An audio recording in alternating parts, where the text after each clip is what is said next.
नमस्कार, मेरा नाम डॉक्टर हरप्रीत कोचर है। मैं ईएनटी सर्जन हूँ और ग्रेटर नोएडा में प्रैक्टिस करता हूँ। मैं आज आपसे बात करूँगा एक बीमारी के बारे में जिसका नाम है म्यूकरमाइकोसिस और आजकल आप इसको ब्लैक फंगस के नाम से जानते हैं। म्यूकरमाइकोसिस कोई नई बीमारी नहीं है, ये बीमारी पुरानी है और ये आमतौर पे उन लोगों में देखी जाती थी जिनकी प्रतिरोधक क्षमता कम हो गई है।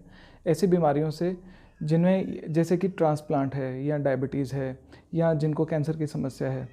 कुछ दवाइयाँ दी जाती हैं या तो कुछ बीमारी खुद ही ऐसी होती है जिससे मरीज़ की प्रतिरोधक क्षमता क्षीण हो जाती है।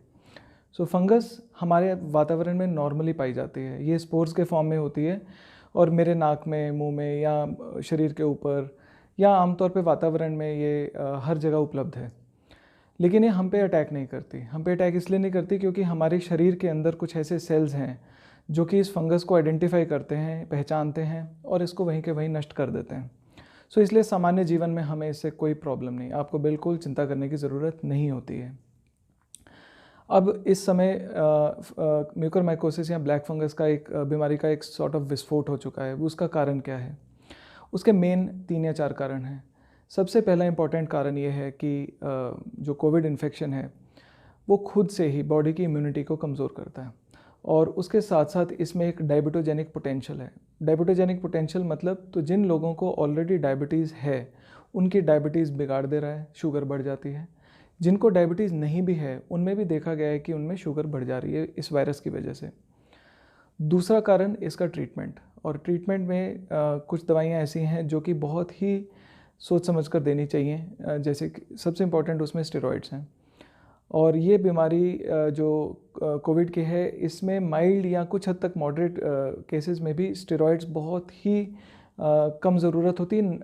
माइल्ड सिम्टम्स में तो ज़रूरत होती ही नहीं है। अच्छा, अब तीसरी जो इसके साथ प्रॉब्लम जुड़ गई है ये उन व्यक्तियों की है जो पहले से ही डायबिटीज़ के शिकार रह चुके हैं। ये जो तिगड़ी बन जाती है जिसमें कोविड हुआ, स्टेरॉइड्स मिले, डायबिटीज़ थी, तो इनमें म्यूकरमाइकोसिस जो है वो एक बहुत विकराल रूप धारण कर रही है। अब इसके अलावा इन मरीज़ों में टोसिलिजुमैब ऐसी दवाइयाँ भी दी जा रही हैं जिससे इम्यूनिटी एकदम कमज़ोर हो जा रही है। तो इसको फंगस को एक अपॉर्चुनिटी मिल जाती है कि जैसे ही द्वार खुला और दरवाजे पे कोई सैनिक तो है नहीं बचाने के लिए, जैसे कि प्रतिरोधक क्षमता कमज़ोर हो गई है तो फंगस एकदम घर के अंदर अटैक कर देती है। अब इसके संकेत क्या हैं? ये फंगस के संकेत जो आप आमतौर पे जानते हैं वो तब हैं जब ये बीमारी आगे बढ़ चुकी है। हम ये चाहते हैं कि ये बीमारी जल्दी पकड़ में आए और इसके साइंस जो हैं वो मैं आपसे डिस्कस करूँगा जिससे बीमारी जल्दी पकड़ी जाए। तो उनमें प्राइमरी सिम्टम्स जो होते हैं वो हैं सीवियर मतलब तो भीषण दर्द आँख में या सिर में, ऐसा दर्द जो कभी कभार दवाई से भी ठीक ना हो। नाक बंद होना, नाक से मटमैला पस निकलना, बलगम निकलना या खून से सना हुआ पानी आना। कभी कभार नाक एक तरफ की ठस हो जाती है या दोनों तरफ की ठस बंद हो जाती है, सांस में दिक्कत आती है। इसके अलावा जबड़े में दर्द, ऊपर के दांतों में दर्द और आपका जो चेहरे का हिस्सा है आँख के नीचे का या नाक के बगल का, ये सुन्न होने लग जाता है, इस पर सेंसेशन नहीं आती छूने पे। ऊपर के दांत जो हैं वो कमज़ोर हो जाते हैं, निकलने लगते हैं, या तालू जो है वो काला पड़ने लगता है, भूरा हो जाता है, गलने लगती है चमड़ी। तो ये अर्ली साइंस हैं, इसमें बीमारी को जल्दी पकड़ा जा सकता है। तो जिन लोगों को पहले से ही ये 3 प्रोपेंसिटी थी, ये तो 3 प्रॉब्लम्स थी, कोविड, डायबिटीज़ और स्टेरॉइड्स, तो उनको सचेत रहना है। बीमारी जब आगे बढ़ने लग जाती है, नाक से उठ के वो आँख में जाने लगती है, तो फिर आँख की पुतली पे सूजन, लाल हो जाना, कई बार आँख की पुतली बाहर आ जाना, डबल दिखने लगना, या तो आँख की जो रोशनी कमज़ोर हो जाना, ये बीमारी के एडवांस्ड होने के, आगे बढ़ने के संकेत हैं। हम नहीं चाहते कि यहाँ तक पहुँच के आप हमारे पास आएँ। ट्रीटमेंट इस बीमारी का जो है वो डिपेंड करता है किस स्टेज पे आप हमारे पास आते हैं। अगर बीमारी ने काफ़ी ज़्यादा गलाव कर दिया है तो ऑपरेशन से उस गले हुए हिस्से को निकालना ज़रूरी है और बाकी की बीमारी को दवाई से ठीक किया जाता है, जो कि आप आज तक जानते हैं। जो मेन इसमें जो दवाई दी जाती है वो एम्फोटेरिसिन है। बीमारी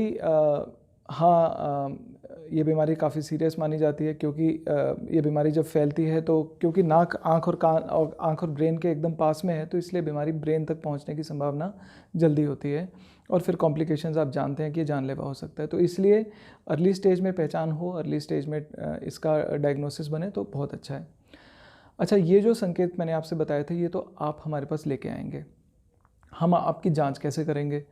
हमारे लिए सबसे पहले नाक के अंदर झांकना ज़रूरी है, जिसे एंटीरियर राइनोस्कोपी कहते हैं, जिसे हम नाक के अंदर लाइट लगा के सिर पे अंदर देखते हैं कि भाई क्या अंदर कोई पपड़ी तो नहीं बन रही, पस वगैरह तो नहीं है, गल तो नहीं रहा है, कोई टिश्यू काला या भूरा तो नहीं हो गया है। और हम दूरबीन की जांच से इस चीज़ को पुष्टि कर सकते हैं कि नाक के अंदर गलाव तो नहीं है। अब फंगस आँख से तो नहीं देखी जा सकती है ना, फिर इसलिए हम नाक के अंदर से कुछ स्वैब्स लेते हैं, कुछ रुई टच करके हैं नाक के अंदर से कुछ पपड़ियाँ निकालते हैं। ये पपड़ियाँ निकाल के जांच के लिए भेजी जाती हैं। इसे KOH स्टेनिंग कहते हैं, जिससे हमें फंगस के जो तार होते हैं उनका पता चलता है।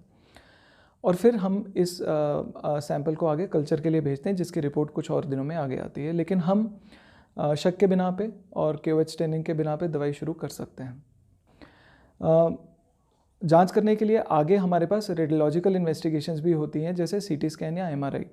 ये देखा गया है कि CT स्कैन में काफ़ी अच्छे से बीमारी के स्प्रेड का पता चलता है, हड्डी गलने का पता चलता है, और ब्रेन तक अगर बीमारी आँख तक जा रही है तो उसमें MRI की भी आवश्यकता पड़ सकती है। ये जांचें डॉक्टर डिसाइड करेगा, ये आप नहीं डिसाइड करेंगे। आप खुद से हॉस्पिटल जाके या डायग्नोस्टिक सेंटर जाके अपनी जांचें मत कराइएगा, खुद से अपने घर में दवाई मत लीजिएगा। ये सारी दवाइयाँ हैं जो कई बार आपके किडनी पे बुरा असर कर सकती हैं, तो इसलिए इसमें डॉक्टर की सलाह बहुत ज़रूरी है। अपने आप से इसका इलाज मत करिएगा। इसमें बचाव कैसे हो? मैंने जैसे बताया कि फंगस हमारे आमतौर पे वातावरण में पाई जाती है, लेकिन जहाँ पर उमस ज़्यादा है, जहाँ पर गंदगी ज़्यादा है, तो वहाँ पर ये सब चीज़ें होने की संभावना बढ़ जाती है। तो इसलिए अपना वातावरण साफ़ सुथरा रखा जाए, बहुत ज़्यादा कंटेमिनेटेड एरिया में ना जाया जाए, धूल मिट्टी में, इन सब चीज़ों में।